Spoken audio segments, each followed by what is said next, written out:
Bismillah, walhamdulillah, wassalatu wassalam ala rasulillah wa ala alihi wa sahbihi wa man walah.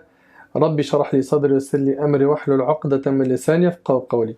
Mes frères et sœurs, assalamu alaikum wa rahmatullahi wa barakatuh. Dans cette vidéo, j'ai envie de vous parler d'un fléau qui malheureusement se propage énormément ces dernières années, surtout avec les réseaux sociaux. Ce fléau est le harcèlement des enfants à l'école. Ahbab al-kiram, on est souvent négligent avec nos enfants au point où on ne discute pas avec eux, on n'échange pas avec eux, on leur accorde pas assez leurs droits. Et le grand souci qui se pose, c'est que de plus en plus d'enfants se retrouvent harcelés à l'école, menacés, rackettés. Alors ça peut être des harcèlements physiques, ça peut être un harcèlement moral, ça peut être un harcèlement sexuel, ou bien une appropriation de biens, on lui rackette son argent, ses biens, on le menace, on lui dit demain tu me ramènes tel montant ou tu vas voir, etc., etc. Il y a énormément de parents malheureusement qui ne passent pas beaucoup de temps pour dialoguer avec les enfants. C'est-à-dire qu'on les récupère de l'école, ça va, ça a été? Oui? Ah bah superbe, je suis content. Alhamdulillah, et pas plus. Et l'enfant souffre d'un malaise parce qu'il est harcelé ou harceleur. Et il peut être donc l'un ou l'autre, et il peut même être les deux. Et il peut même avoir vécu harcelé, puis après il passe lui-même à être un harceleur. Et ce qui est désolant dans l'histoire, c'est qu'on ne dialogue pas assez avec nos enfants pour savoir est-ce qu'ils vivent bien ou pas leur enfance, est-ce qu'ils sont épanouis à l'école, est-ce qu'ils ont des problèmes à l'école ou non. Tout cela, ahbab al-kiram, ça passe par le dialogue. Donc la première des choses que j'encourage, Inch'Allah, chaque parent à faire à partir de maintenant, c'est de dialoguer avec son enfant, de dialoguer avec lui sérieusement, de dialoguer sérieusement avec l'enfant quand il rentre de l'école et de parler avec lui. Et attention, ne prenez pas n'importe quel problème à la légère, parce que souvent, on se dit quoi? C'est rien, c'est de la chamaillerie d'enfants. Le souci, c'est qu'on prend à la légère beaucoup de problèmes, en se disant c'est rien, c'est des enfants, ils se chamaillent. Enfin non, non. Et en même temps, ne tombez pas dans l'autre extrême, où dès que l'enfant, il a un petit bobo, il a mal au pouce ou autre, on dit oh il s'est fait harceler, il y a quelqu'un qui l'a tapé. Il y a aussi les extrêmes de parents qui voient des harcèlements partout. Il nous faut pour cela un juste milieu. Déjà, ça passe par le dialogue avec l'enfant et lui faire comprendre qu'à l'école, il y a des gens qui malheureusement harcèlent d'autres enfants. Et je vous laisse, Inch'Allah, avec, pour commencer, cette vidéo de ce petit enfant qui a fait le tour de la France. Et je pense que vous l'avez déjà vu, mais regardez-la une nouvelle fois. Et puis après cela, Inch'Allah, je vous retrouve pour vous parler d'autres exemples, Inch'Allah. Bonjour, je suis Charlie, j'ai 7 ans. Je vais à l'école à Notre-Dame, à Vervins. Depuis l'année dernière, j'ai un petit garçon qui s'appelle Nathan, qui me tape tout le temps. Et aujourd'hui, c'est mon petit frère qui tape. J'ai dit à ma maman que j'ai envie de rejoindre le bon Dieu, de mourir. J'en ai marre de ce petit garçon. Il n'arrête pas de me taper tous les jours. J'ai envie de rejoindre le bon Dieu pour toujours. J'ai envie qu'il arrête de me taper. Après avoir vu cet enfant qui déchire le cœur, son témoignage qui est très triste, il est impératif qu'on prenne nos responsabilités en discutant avec nos enfants et surtout en les prévenant que dans le cas où ils sont harcelés, il faut qu'ils échangent avec quelqu'un, il faut qu'ils parlent, il faut qu'ils dialoguent avec les surveillants, avec les professeurs, avec les parents. Il faut qu'ils parlent avec quelqu'un. S'ils ne parlent avec personne, et des fois ils ont des pressions tellement fortes quand ils se font harceler par les harceleurs, ils ont des pressions tellement fortes qu'ils ont honte ou peur d'aller voir leurs parents et de leur faire part de leurs problèmes. Il faut crever l'abcès et discuter avec lui afin que cet enfant se soulage de son malaise et qu'on puisse lui trouver des solutions. Combien de problèmes ont été réglés par le dialogue avec l'enfant, par le fait que l'enfant a enfin ouvert son cœur.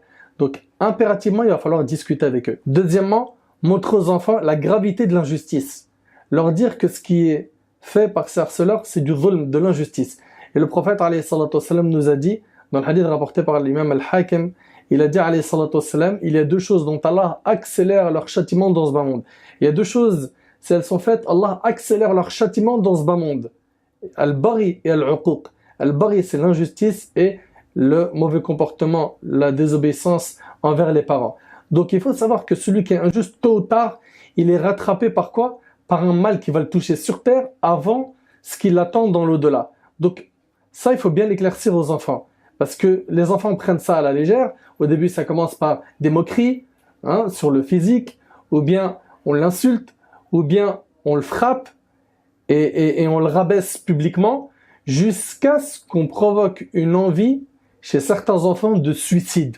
Je parle bien de suicide. Et je vous laisse avec cette deuxième vidéo, Inch'Allah. À tout prix, en gros, mourir. Parce que je me disais, la douleur que je vivais tous les jours ne pouvait pas être pire que le feu, que n'importe quel suicide.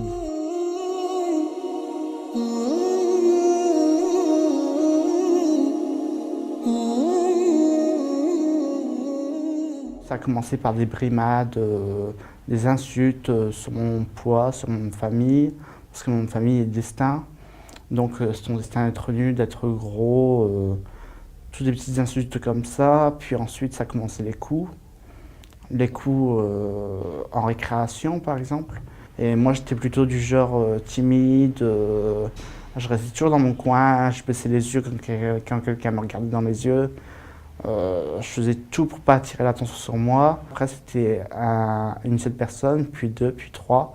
Et au final ça pouvait être toute la classe qui commençait à me jeter des stylos dans la tête, des coups de compas dans le dos, voilà, des insultes. Et la plupart du temps, à chaque fois, c'est moi qui prenais par le professeur. C'est moi qui me faisais noter un mot sur le carnet parce que moi, je me tournais le dos pour voir qui est-ce que c'était qui m'avait lancé un stylo. Et au final, la plupart du temps, c'était moi qui étais puni. Ils m'ont mis un revolver sur la tempe, ils m'ont demandé la somme de 100 € et ils m'ont dit si demain tu ne les ramènes pas, on te tuera, on fera la peau à ta famille. On sait où tu es.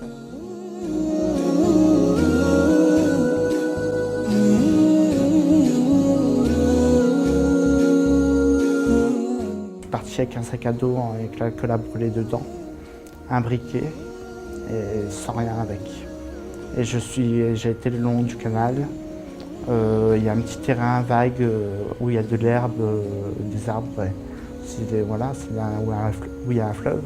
Et là, quand il n'y avait plus personne, j'ai pris la bouteille d'alcool à brûler, je me suis aspergé par le torse. Sur le torse parce qu'en fait, je pensais que mon cœur allait brûler et que je serais décédé de suite. J'ai allumé avec un briquet et là j'ai vu les flammes qui commençaient à monter. Ils avaient près de 2 mètres de haut. Je me suis relevé, j'ai marché une bonne centaine de mètres avec les flammes sur moi. Et là j'ai plongé dans l'Adel, le fleuve près de chez moi.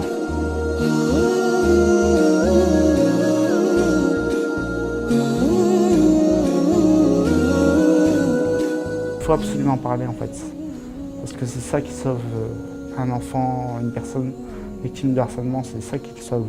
C'est à quelqu'un qu'on a confiance, peu importe, à une amie, à un proche, un professeur même, ou à une infirmière du collège, peu importe. Il faut savoir qu'on n'est pas seul quand on se fait harceler.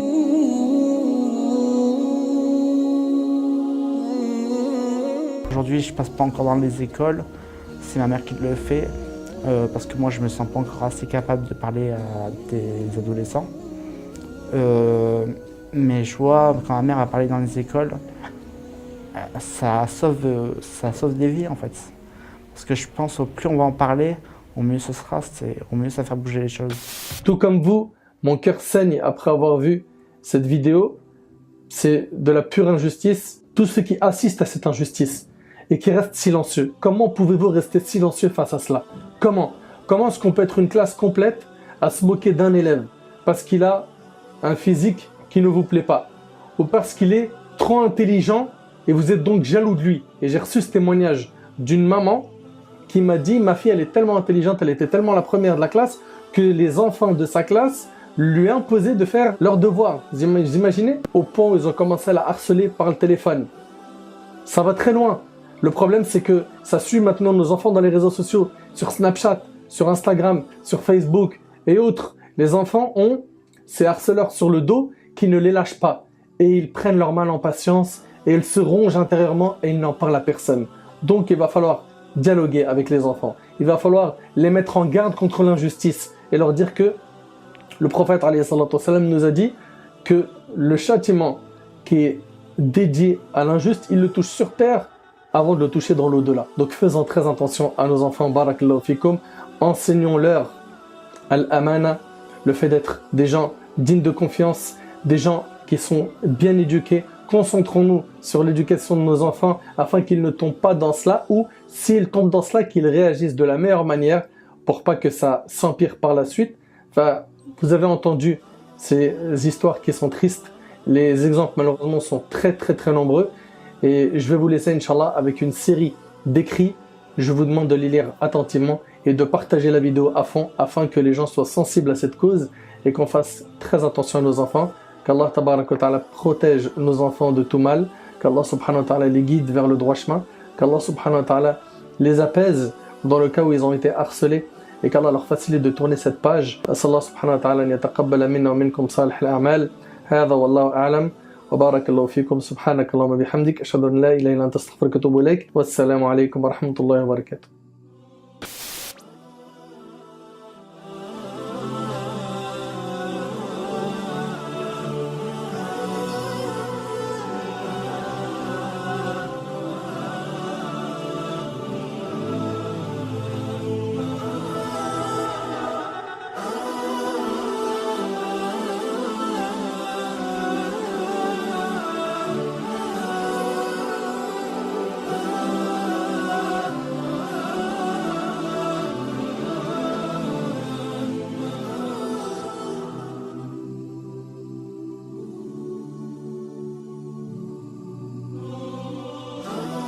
Un enfant sur 10 est victime de harcèlement à l'école. Ces actes peuvent avoir de sérieuses conséquences. Perte de confiance, troubles psychologiques, dépression et même conduite suicidaire. Avant qu'il n'en garde des traces à vie, agissons.